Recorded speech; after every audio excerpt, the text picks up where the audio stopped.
Mandy, Hello. welcome. Thank you. So tell me, what was it like before it happened?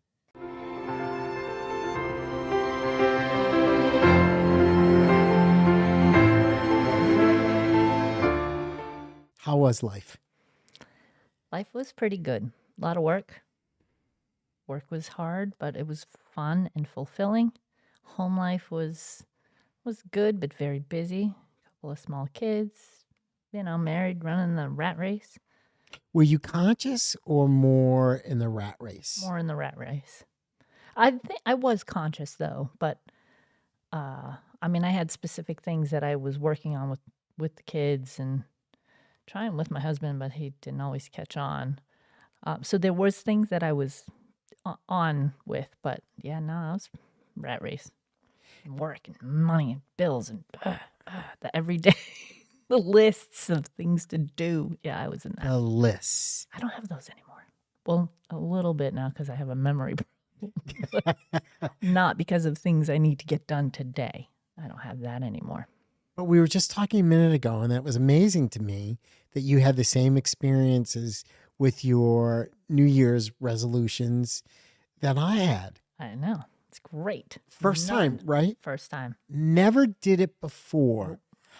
but just crinkling that paper to me, like super empowered me to say, boom, it's going to be my year. It's mine. I'm not ever giving that up. I'm going to own this year. Yep.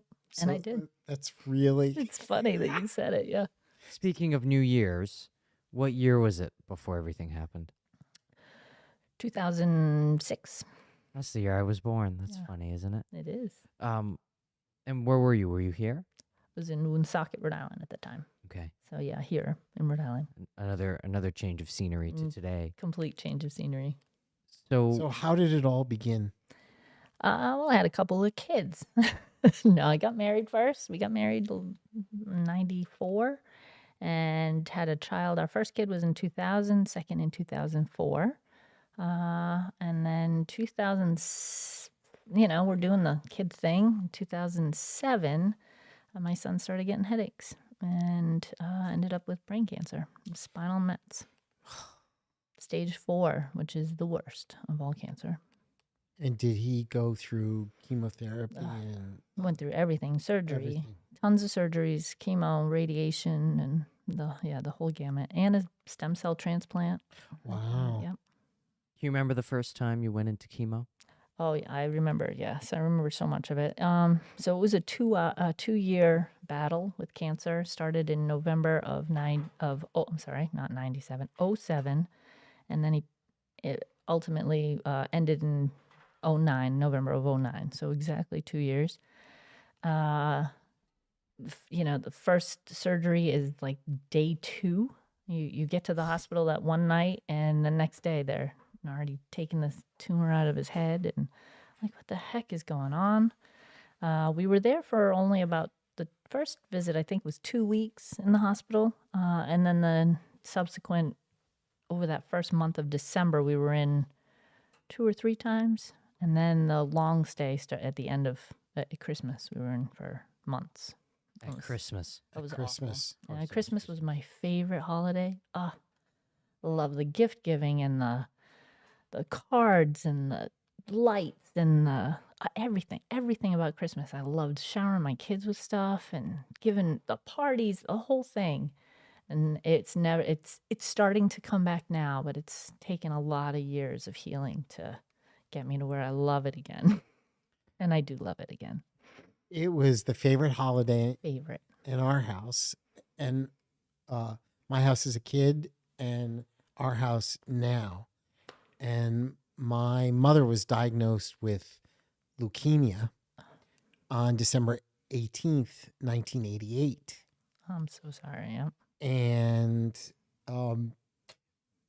back then there was only a 10% survival rate.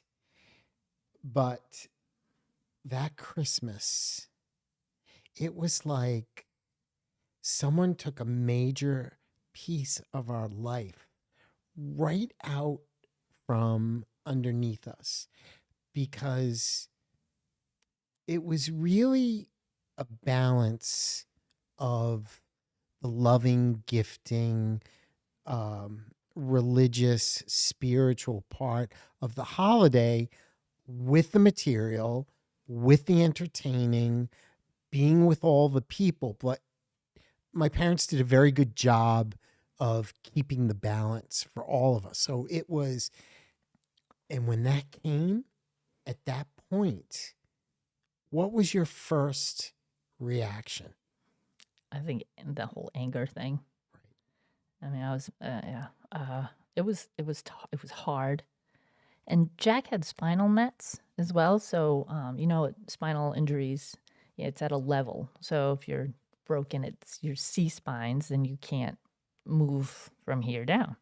Well, he was here, so he couldn't move anything from chest down.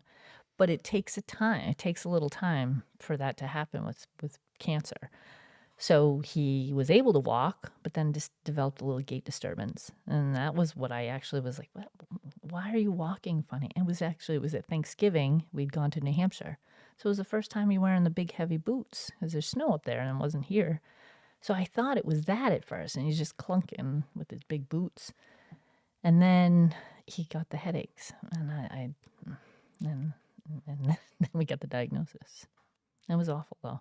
And Christmas, I was actually in the he was inpatient for Christmas Eve, and my ex-husband and I switched off every day, every other day. So at 2:00 in the afternoon, pretty much, we kind of switched shifts, and the other person could go home, be with my daughter, get a good night's sleep, and then the other person would stay at the hospital, and you'd do whatever Jack needed all night long. You sleep in the little wonderfully comfortable chairs that the hospitals afford us. I mean, they try. I'm not trying to dig on them, but and we do the thing with Jack, and then the next day you'd go home, and then we'd do it all over again for months and months and months. But Christmas Eve was just, I remember sitting at his bedside and just this is my life now. This is what we're doing. Like, I'm supposed to be at home putting Christmas gifts under the Christmas tree. Like, I'm not supposed to be in this silly room stuck here with my little boy who's sick as crap. It was awful. It was awful. I would never wish any of this upon even I don't have any enemies, but even my worst enemy, I wouldn't want any of them to ever go through anything like that. Did you take the victim route? I'm not a victim. No, that's not me. I was a nurse, so nursing is a weird thing. So they teach you tons of stuff, but you are really able to recognize things that are not normal. So we know the normal, and that's what we recognize is not normal. You might not know what it is and why it's not normal, but that's what I recognized. And I knew that his headaches weren't normal. I knew that the gait disturbance wasn't normal. I'm sorry. And then there were things along the way as we went down his whole path that I was able to recognize, and we were able to keep a kid who had stage 4 cancer alive for 2 years. So, Wow. I mean, I take a lot of credit, and actually, I really do. I had to develop medication sheets, kind of, and because I worked at the hospital, I kind of knew how to do some of these things. So, I don't know. I knew how to take care of wounds. I knew how to take care of IVs. He had a port. He had a shunt. He had a suprapubic tube. He had everything. So because I had that information and that knowledge, that stuff was easy to me. How do you be a mom to a little boy with cancer? Right. So That's the stuff. Yeah. It's hard. Where did you go So I to had figure that out? So I had my best friends. I had a core group of 5 of them, and they all had a little different role for me. One of them kept me giggling, and she always made me laugh and would try to help me forget about whatever was going on. Sounds like a good friend. She's wonderful. And then I had another friend that was my medical guru. So she's a flight nurse, super smart ICU nurse, and if I ever had issues with trying to navigate the medical part, she'd be the one I'd call, and she could just bring it down for me so that I could get it again. Not that I didn't know it, but sometimes sometimes you just can't catch it because your brain's doing too many other things. And then I had a couple others that just kept me grounded and just, in it. And I was, and I could be good. But they all played a little different role to help me navigate my way through his illness. When did you start to really allow yourself to feel what was Playing out. playing out, and then when did you begin to realize what the result was going to be? So I don't think we knew. It wasn't until his last admission date that I knew we weren't going to be able to keep him. But he was in the hospital for 3 months at that last one. So I kind of knew at the beginning, but then he would kind of make a turnaround and he would get a little better, but not really better. And the cancer never stopped growing. So everything we did, it would keep growing. And at the end, ultimately, he needed a heart transplant because of the radiation that they did to his spine. So, My God. yeah, and a cancer kid, anybody with cancer is never getting a transplant. You don't get to be on that transplant list. So ultimately, there was nothing we were going to be able to do to fix him. But it takes time to get to that point in your thinking, I'm like, oh, well, one more, we can try. You can keep trying. But then it was Jack who finally, he just stopped. His favorite thing was watching TV. He loved the SpongeBob SquarePants and Nickelodeon, and those were his shows. And he stopped watching TV, and I was like, you don't want to watch? Oh, and I'm sitting in the chair right next to his bed, so you know what he's doing. And he just would kind of look away, and okay, got it. But that was, there's so much to the story in between, Right. to that point. But yeah, it was hard. I can tell you all about that part too. But we can. I don't know. Do you want to just talk about his illness? Is that, or do you want to ask questions? Or I'm not sure where to. The illness. The illness. Okay. So he first has he has a medulloblastoma removed from his head, and then a couple weeks later we had to have a shunt because there was fluid in his brain that we needed to drain. Then he had to have a port and then a suprapubic tube to drain his urine because of the spinal cord injuries level thing. Those things weren't working anymore, so we had to help with that. Ended up in the hospital right around Christmas, and Christmas morning was when we started his chemo and radiation. So we started chemo at 9 a.m. and we were inpatient, so we were at the hospital. So the 9 a.m. for the chemo until 10:15, we would go right down to radiation, and they would radiate him.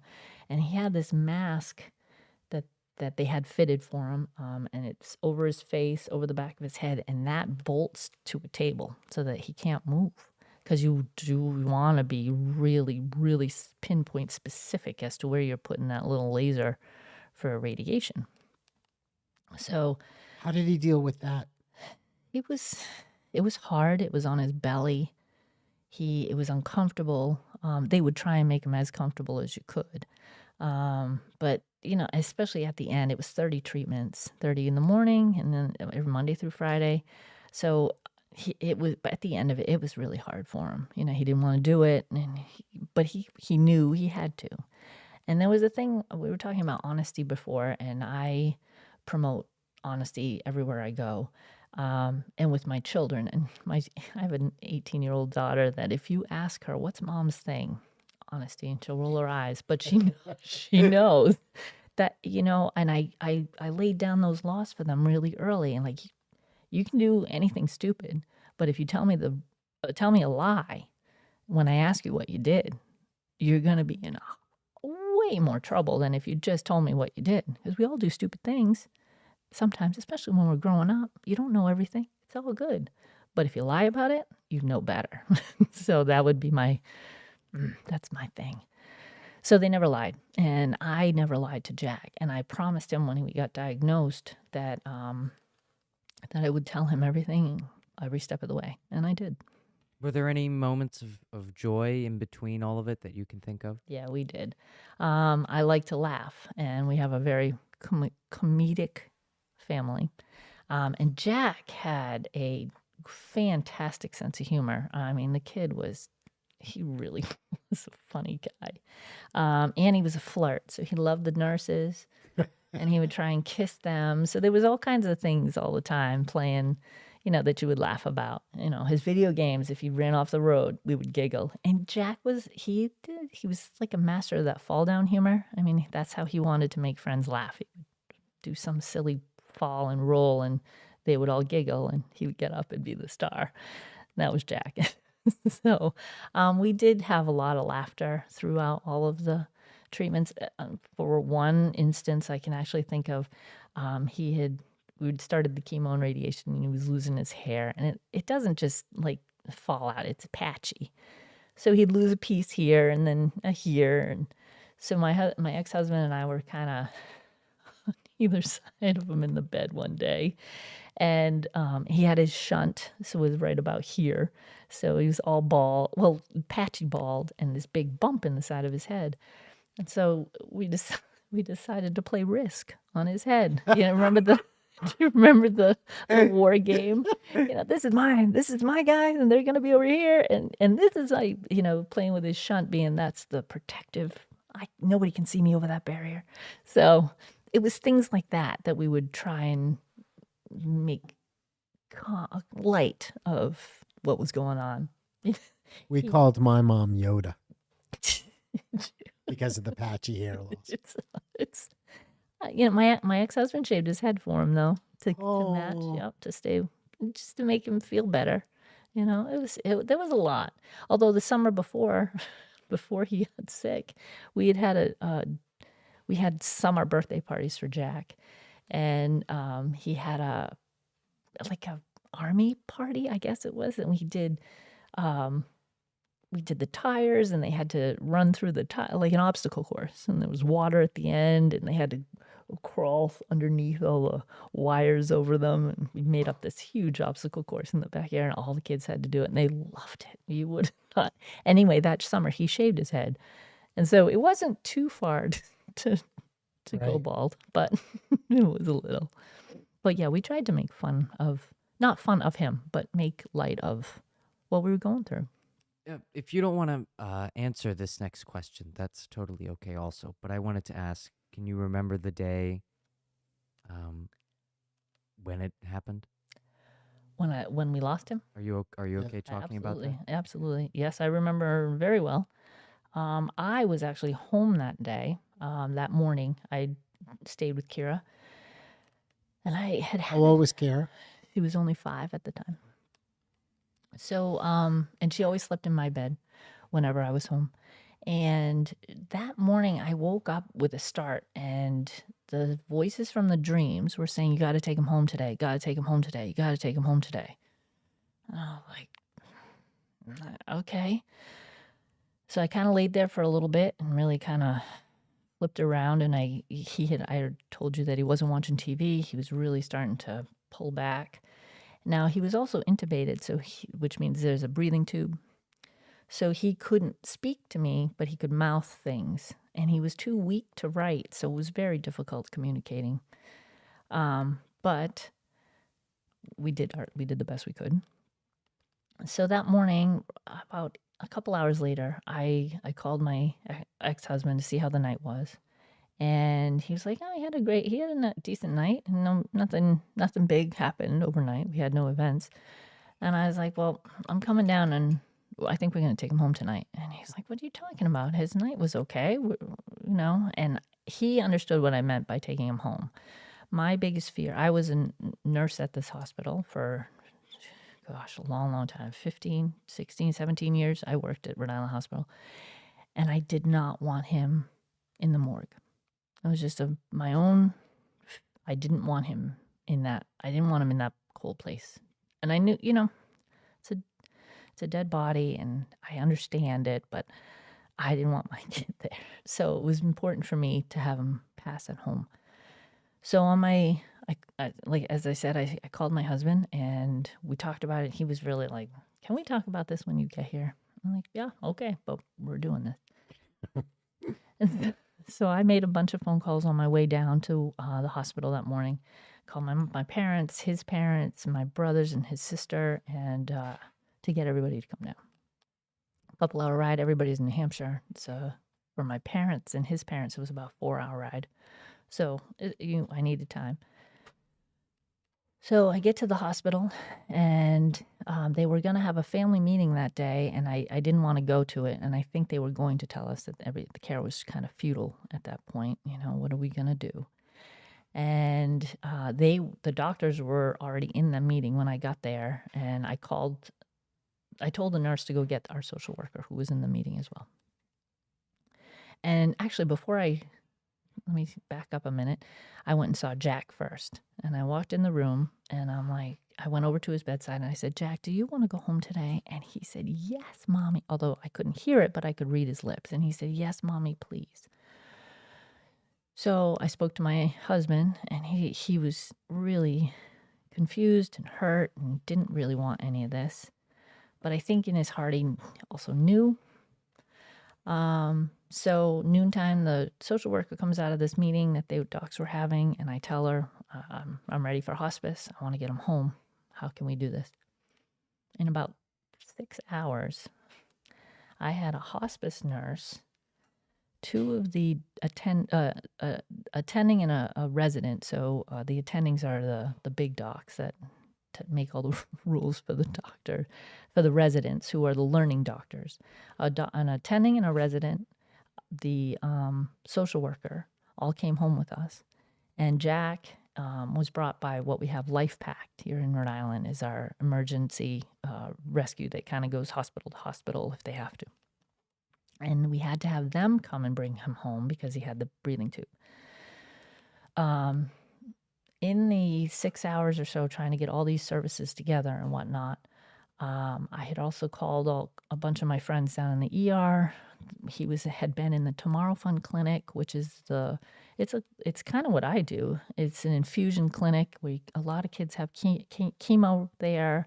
A lot of kids are treated, other medications there, but they really do. It's more like a clinic. So you're not technically sick. You go and sit in a chair, you get an IV, you get your medicine, and then you go home. Jack only got to do that a few times because he was so sick through the whole thing. So we were most of the time inpatient. But I called those guys, and he was also on the 5th floor often. This time we were in PICU.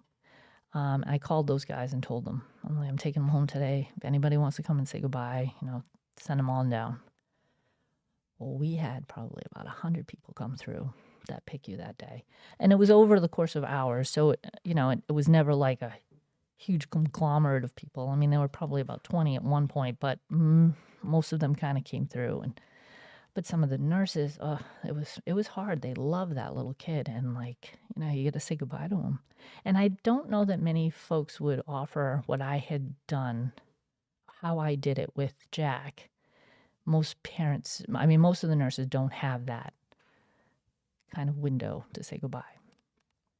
But it also afforded Jack's friends to come and see him. So a lot of people came to see him. And then when we got him home, the whole family, it was all the family. So we were all surrounding him too. So yeah, I do definitely remember that day, Julius. We got him home around 8. Was it one of the difficult days, or? Oh, it was a difficult day. It was awful. Yeah.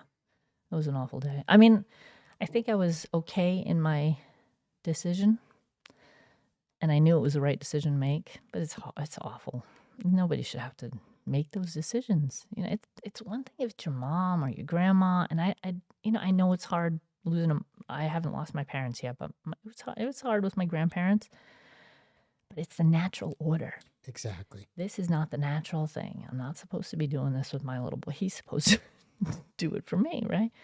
So, but I tried to be strong, and I tried to give him strength to be able to face what he was about to face. If it's hard for me. Was he scared? I think a little. I can't tell him what heaven's like. I can't tell him, Was he asking you? He couldn't speak. Oh. So he couldn't. So it was kind of just us guiding him, So when we get back to my home, I had two of the girlfriends that I was telling you about had been there, brought food, kind of dropped things off, cleaned up a little bit. And then we tucked Jack all in. My daughter was home. She had the flu. Yeah. So she had been at our neighbor's house for like the day, throwing up, and the other end, like the poor kid, she was so sick. And she ended up getting up at one point and to vomit. And I said, Kira, we have to go say goodbye to Jack. I can't go in there. She says, Mom, I'll make him sick. And I'm like, oh, we taught you so well, little one, but it's okay. You have to come today. So, and she gave him a kiss on the cheek. And I don't think she understood it. She doesn't have any memories of it. But I sent her back to bed, and then we went back in. We pulled Jack's breathing tube at about 11 p.m. that night. So the doctors they stayed. I mean, I think they got there around 8:30, and they let us hang out with him, and they spoke with him, and we did handprints and things that the social worker had brought. And like I said, for like 3 hours, 2.5 hours, they kind of sat around and waited for us. And then, so one of the docs took the tube out, and then we gave lots of medications, and he finally succumbed about 45 minutes later. And my ex-husband and I sat on either side of him and just whispered in his ear that we loved him and that it was okay to go and that we'll miss you and we're always here. All those things you say, It was very difficult. Hardest night I've ever had. I spent, it was actually after we kind of had that initial like sadness and lasted probably about half an hour of everybody crying in the room. We all went out to the kitchen and we all had a big shot for Jack. The doctors left and I was so thankful for them. I still keep in touch with all of them. It was really a hard thing, I'm sure, for them as well. A kid for 2 years and they work so hard to do everything they can. It didn't work. So anyway, after everybody left for the evening, I ended up kind of laying with Jack for the rest of the night and just held him and cried and did my mourning. The next part's yucky because then the funeral home comes and gets them, and then you got to go to the funeral home and make all the arrangements. All that stuff is yucky. I don't know what other word to use. It's just, it's yucky work you don't want to do. I don't even like thinking about it, That funeral, though, he must have had, there were hundreds of people that came through for that funeral. Like, the line was, I've never seen so many people. I'm like, and I got to say hi to all of you. Can I just go lay down? You can come on by and I'll wave. But it is part of the process. So yeah, we had a huge funeral and then he was gone. And then it was a few months before I went back to work. I just didn't want to. And then life just kind of rolls back into normalcy, if there is a normalcy. It wasn't normal for a long time, though, because you're missing a person. You're missing a whole piece of your family, a quarter. There were only 4 of us, so. During that time, do the same thoughts go through your head, or are they all different thoughts? And what I mean by that, a lot of times when we're really upset or start to feel, why is this happening? Did you get the same answers? Like, were you replaying the same questions and stories? Did they evolve? Like, what happens in that time? So, yeah, I think you do the stories over and over again. People want to know what happened. I had done a blog for about 1.5 years of his care. So that was, and I would direct people there, go read it, because Right. it wasn't that I didn't want to talk about him, but sometimes you're not in the right place to do it. Right. And my ex husband and I didn't mourn well together either. He would if I was if he was having a bad day, I didn't want to bring anything else to him. And then if I was having a bad day, he didn't, the same thing. So then we never had the bad day together, and we never Right. did it together. Right. So it was just kind of separating us even more and more. And that was hard. That was really hard. And I'm a very empathetic person, and I feel everything. So I could feel his sadness and his hurt, but he wouldn't share it with me because he didn't want to hurt my feelings. And it was a protective thing, but it didn't work. It didn't work. You can't not. You can't not do it together. You got to do it together, or it breaks you. And I think the 90% of families that divorce after is because you don't mourn together. That one I Wow. took away. I think that's a tough one. I lost the first person in my life when I was 9 years old. It was my best friend. Oh, sorry. And I know a kid like that. exactly. Mhm. And that was really difficult Yep. because that seemed really unnatural to me. And I didn't even know what natural or unnatural was at 9 years old. All I know was, and I didn't have a brother, and he was like my brother to me. And then all of a sudden, he was just gone. I mean, I didn't know he was sick. And next thing I know, my dad and I look like twins or mini me with the London fog raincoats, and I'd never had one on, and I had to put that on. And yet, the crazy things that you remember.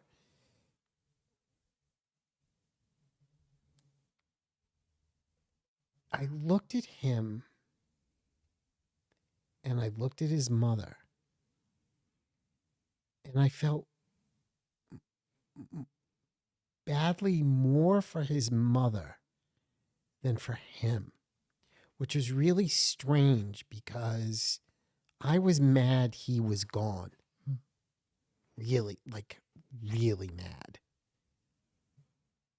But in that moment, my empathy went to the mother because I could see how much she was missing her son.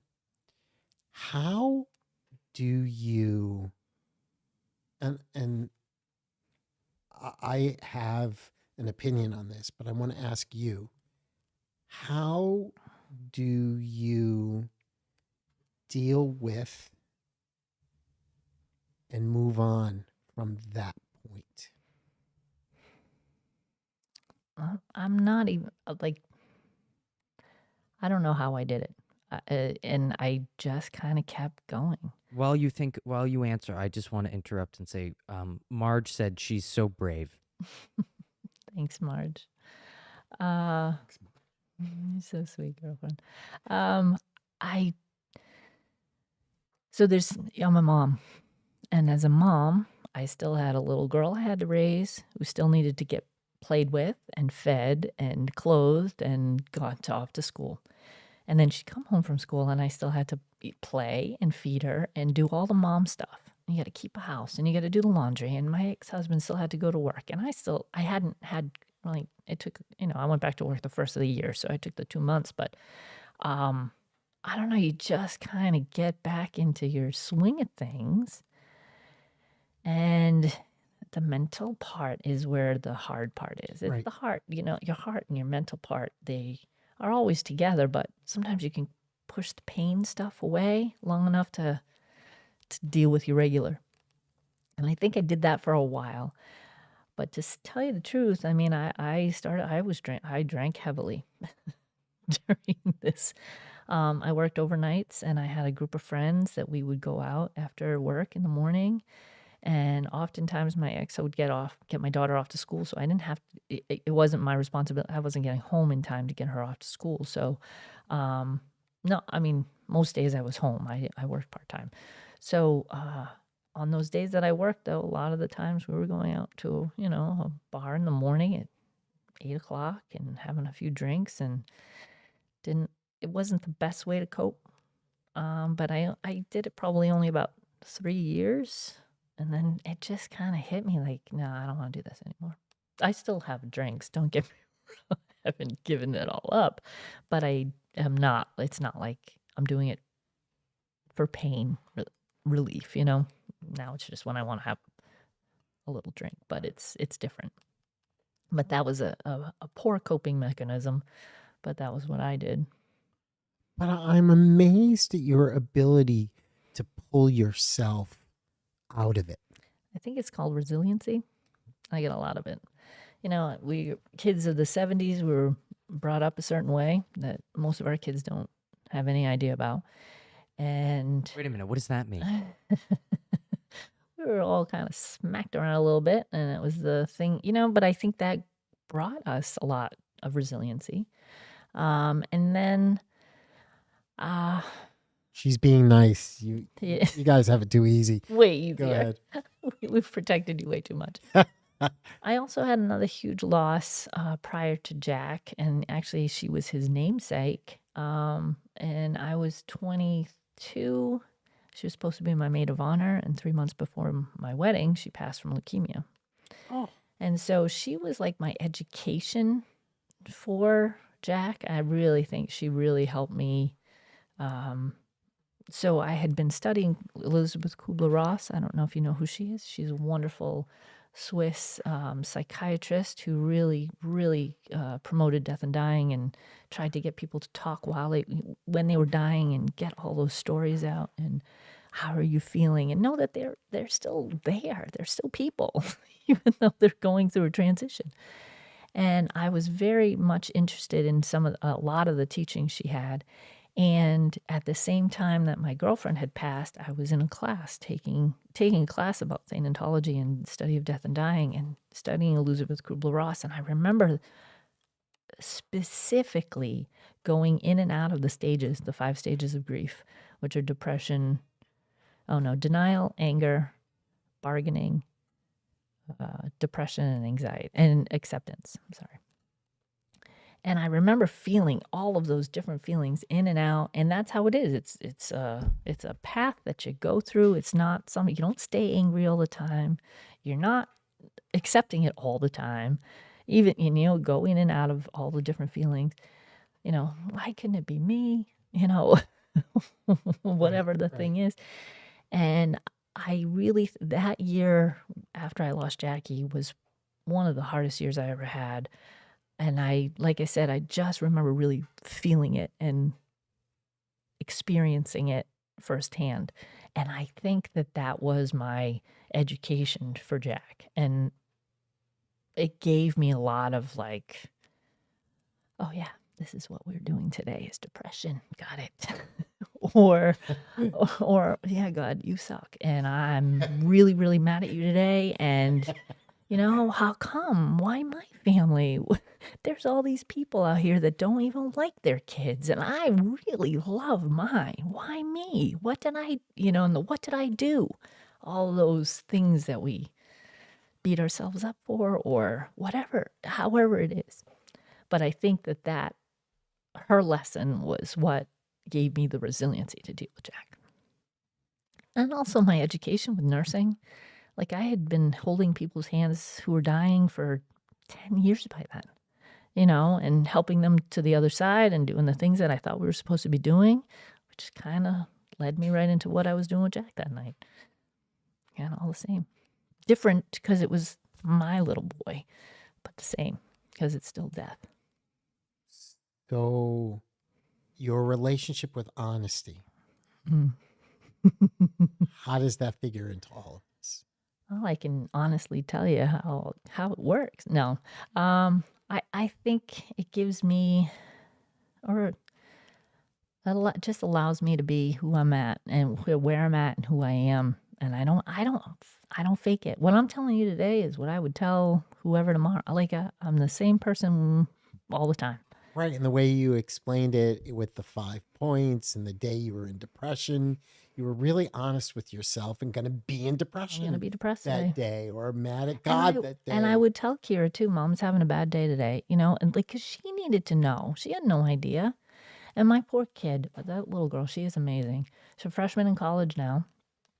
And she was probably about 16. I had her in counseling by the time she was probably around 9, because I knew, I mean, she was only 5 when he passed, but stuff's going to come out. You're missing your brother. You can't tell me that that's not going to be a thing one day.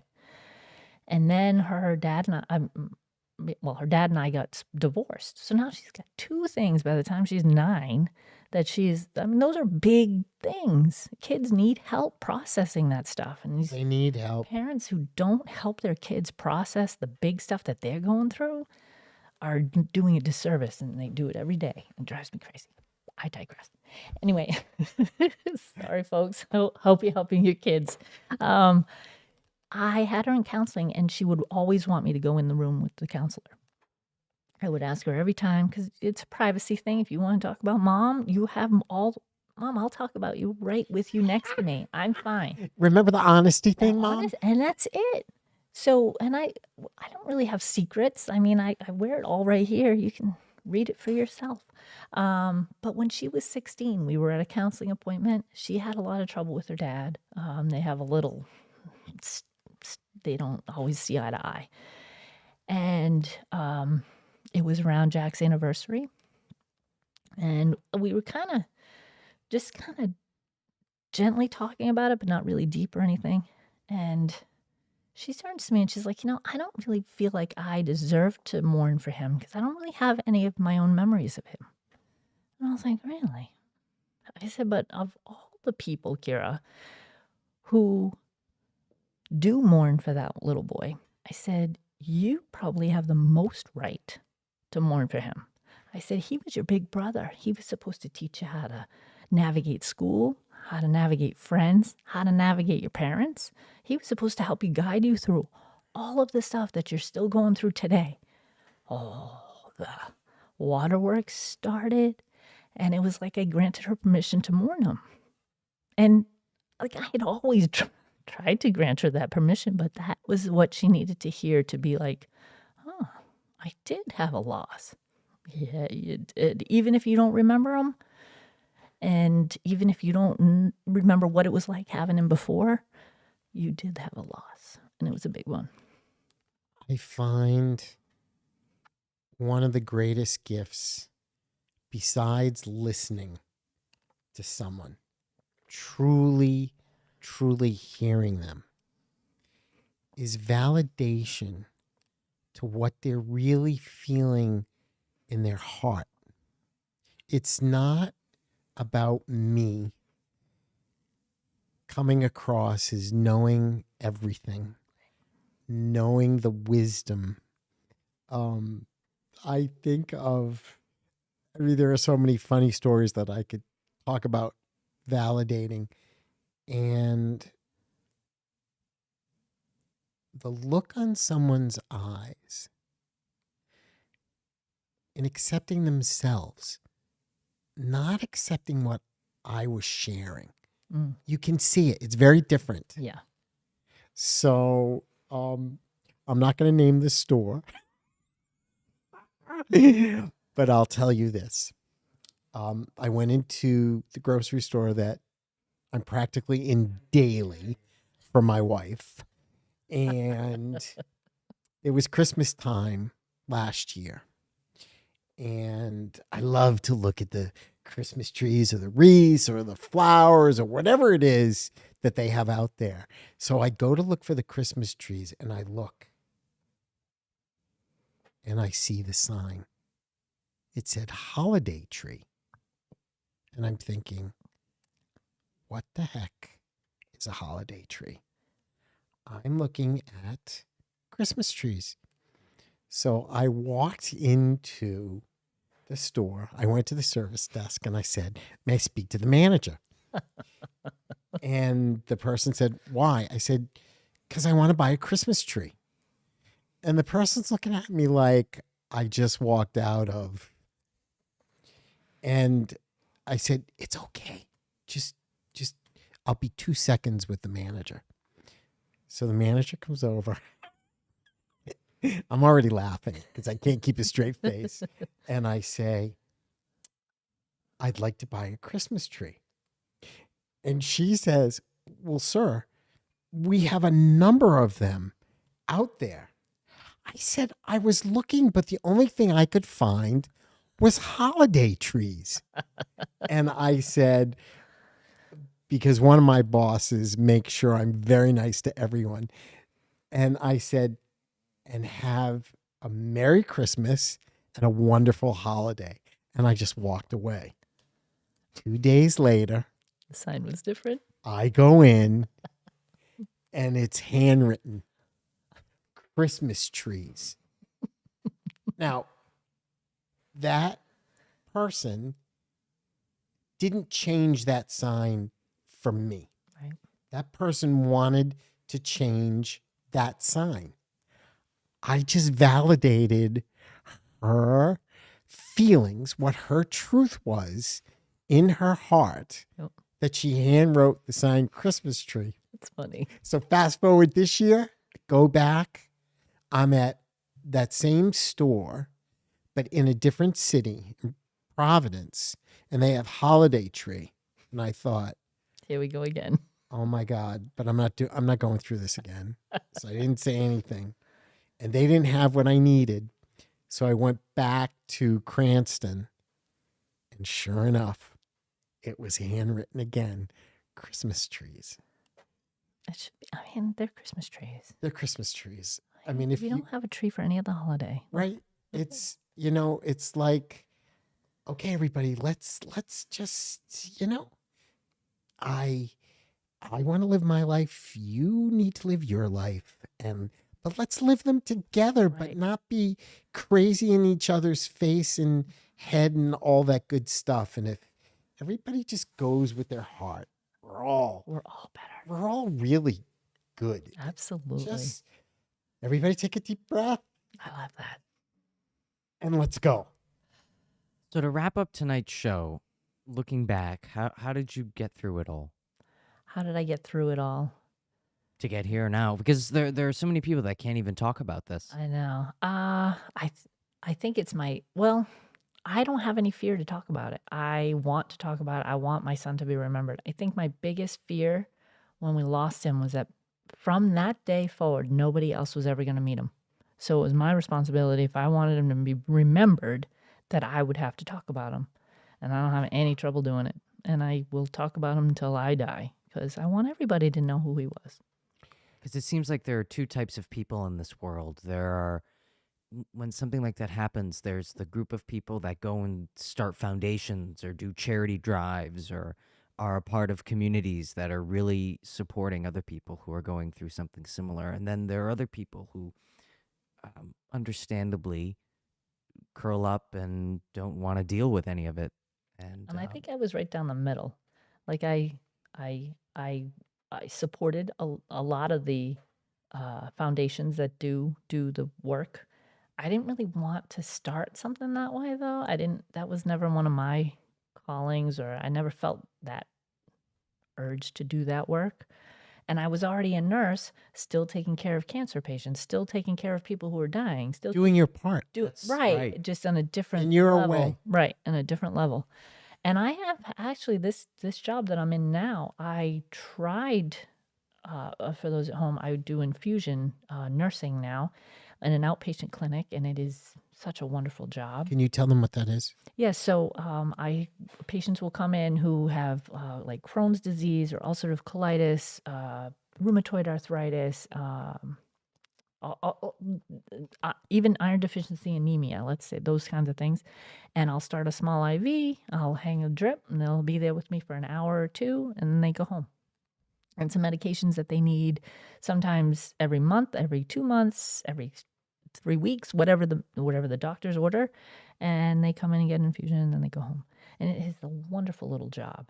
But my job comes off of cancer therapies. And so the clinic started at the hospital, and that's the cancer clinic. And I for the interview, she wanted me at the cancer clinic. and I worked myself up. I really Oh, wanted this job, and I was like, "Ah, all right, I can work with cancer patients." And it's different working with a cancer patient in an emergency situation where they're coming in for pain control or they have a urinary tract infection, and I'm just kind of navigating a little care, and then they're going to a floor. Completely different than actually giving them their chemo and doing that kind of work, which is what this interview was for. And so I I shadowed a nurse for about an hour and a half. And in that time frame, the vocabulary, the medications, the type of patients, and they had a young kid who had, I don't even remember what kind of cancer he had, but I was like, I went back to, to the boss and I had a pit in my stomach and I'm like, oh, I thought I could do it, but there's no, I can't. There's not, I won't even be able to finish an 8-hour day for you. Do you have something? Do you have anything else? Of course I do. So she sent me over to the clinic. We have two. There's one in East Providence and one in Pawtucket. And the Pawtucket office is really close to Miriam Hospital. She's like, go over there and check it out, see if you like it. And I'll call them up and tell them you're on your way. And I stayed with them for about an hour and I was like, oh yeah, this is, I can't believe this is nursing. This is great. And I was in burnout at that point. COVID was really, really hard. Emergency medicine, it was can't even imagine it it. was awful. And it wasn't just the COVID. COVID was scary. We're all afraid. I have some personal illnesses that I don't know how I would have reacted having it. I had friends that had passed away working as a nurse who contracted COVID and died. So we are all on this fear thing. And then you have people coming in telling me I'm a liar when I'm telling you have COVID. And it was just, it was an awful, the things we had to wear. I mean, I can tell you my outfit. We would walk into the department, one section of the department, and we had a whole section in the corner with all of our gear. And you'd put on your gloves, a gown, an N95 mask, which is the close, tight fitting one, and then one other mask over that, an eye shield, and a hair thing, and gloves. And then they had us wearing 2 pairs of gloves, so you would actually wash a pair of the gloves. Those never came off, and then you would reapply gloves over it. Sweating, you couldn't get a drink, couldn't pee. If I had to take everything down and put it all back up just to go to the bathroom. Oh, it was awful. And then on top of that, we had angry patients, and people just really got angry and mean and just. And then the waiting times. I mean, I understood people are not at their best when they're coming to emergency rooms. They're scared, they're sick, they don't feel well. Like it's a powder keg for why they'd be angry. I get it. Add on a 7-hour wait. Completely understand. I didn't make the 7-hour wait though. So when you get to me and now you're yelling at me and calling me names, I got called names. Top to bottom. I can't even tell you. I couldn't even say those words on air. Like, it's bad names. And it just gets to you after a while. And COVID was 3 years? So I got out of that in March. And I think it was probably about September, this last September, when I'm like, wow, I feel so much better. You don't recognize you're in burnout until you're not anymore. Exactly. And it was like, oh, I hope I wasn't mean to anybody. It was not at my best, but it was hard. It was really hard. Very difficult time. Mm-hmm.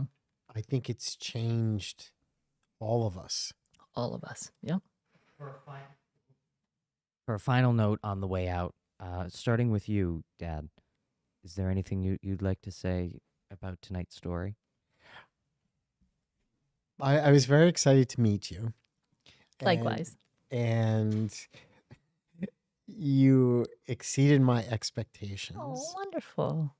I'm understanding fully now how your value and honesty allowed you to face it, deal with it, and then let it go.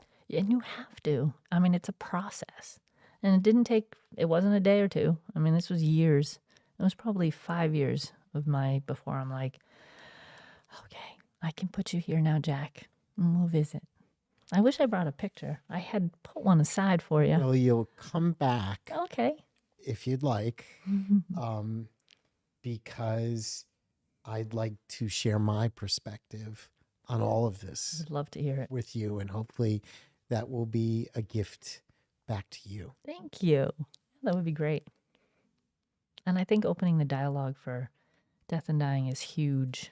And didn't you tell me that's an area that you'd like to get into, I don't know that I want to work in it, but yes, or something you were interested my in? master's thesis was all on death and dying Right, and that's what I thought you told trying to open the doors for nurses to speak to patients, and people have to start accepting it. We're all going to die, even if we don't want to believe it. Every human being on this earth is going to die, and it's time to start talking about it. Be honest about it. Be honest about it. Amen. You be honest about it is your byline, and a very, very self-empowering byline.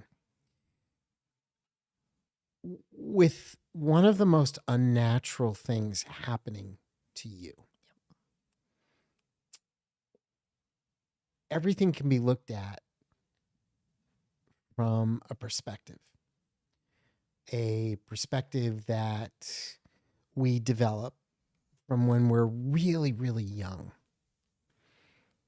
And then somewhere along the line, and for me, it came with my 9-year-old friend, Bobby, where I unconsciously made a shift where I wasn't really looking at myself, and I could look at his mother and like understand the depth of her sadness. So from that point on, and the more and more conscious I became, and doing my personal work, which is really difficult, I think, especially for men, I realized something very deep to me that changed my whole life. I'm not going to get into the story tonight, but the next time you come, I'll tell you the background story of this. I can't wait. And when I could look at what someone who I loved very much did something to me that broke my heart,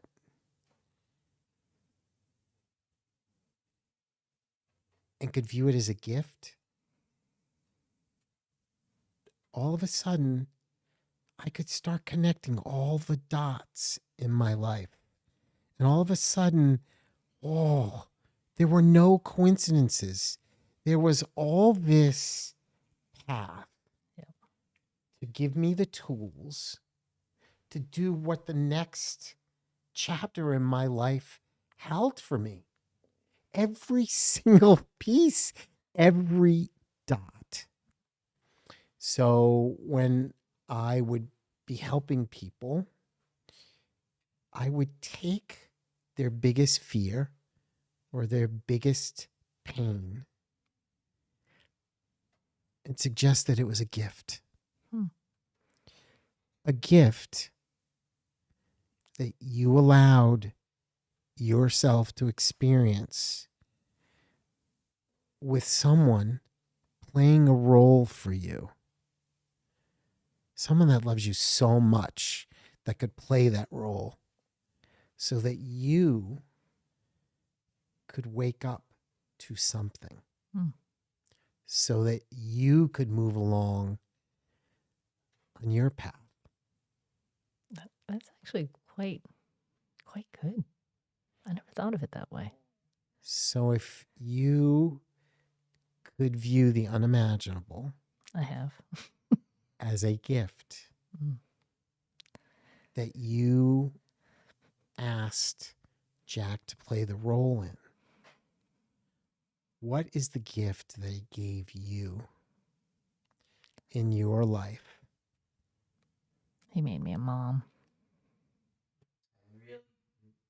I really hate to do this to you two, but we've run out of time. I would love to hear more about this on episode 2 of Mandy joining us. Thank you all for staying with us to the end tonight. If you are still here with us, type I made it in the comments below. And we will see you next week, same time, same place on Michael Robert Live. Good night, everybody. Good night, everyone. Bye. Thank you. Thank you. And Mandy, thank you so Thank much. you for having me. Thank it was you. What wonderful. an incredible story. Thanks. Thank Good you. night. Thank you. How